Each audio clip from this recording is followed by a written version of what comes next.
आणि ब्रेक नंतर एक महत्त्वाची बातमी। मंत्रालयातील प्रकारानंतर राज ठाकरे यांनी ट्विटमधून सणसणीत टीका केली आहे। महाराष्ट्राच्या राजकारणाची सर्कस करून ठेवली आहे असं राज ठाकरे म्हणाले। मंत्रालयामधील आजचा प्रकार म्हणजे पोरकट चाळे असं राज ठाकरे यांनी म्हटलं आहे। पोरकट चाळे करणाऱ्यांना धक्का देण्याची मतदारांना संधी आहे असं राज ठाकरे म्हणाले। तुमच्या सरदाराने सत्तेच्या जाळ्यामध्ये उड्या मारल्या होत्या ना, असा सवाल राज ठाकरे यांनी केलाय। राज ठाकरे यांनी अजित पवार यांचं नाव न घेता टीका केली आहे। राज ठाकरे यांचं ट्विट आपण पाहूया। आदिवासी जनतेबद्दल कळवळा असेल तर सत्ताधाऱ्यांनी संरक्षक जाळ्या नसलेल्या इमारतींवरून उड्या मारून प्रायश्चित्त घ्यावं। महाराष्ट्राच्या राजकारणाची सर्कस करून ठेवली आहे। त्या सर्कशीमध्ये तोफेच्या आत जाऊन नंतर तिथून बाहेर जाळ्यामध्ये फेकला जाणारा माणूस आठवतोय, तसं या सगळ्यांचं झालं आहे।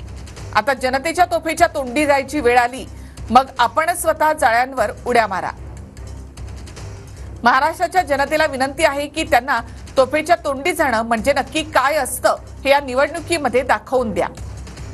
आदिवासी जनतेबद्दल कळवळा असेल तर सत्ताधाऱ्यांनी संरक्षक जाळ्या नसलेल्या इमारतींवरून उड्या मारून प्रायश्चित्त घ्यावं।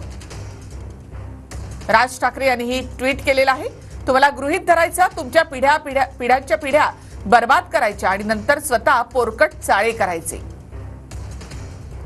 या सगळ्याला झटका देण्याची ही विकृत झालेली व्यवस्था उलथवून टाकण्याची संधी आजपासून काही आठवड्यात तुम्हाला येणार आहे, असं ट्विट राज ठाकरे यांनी केलंय।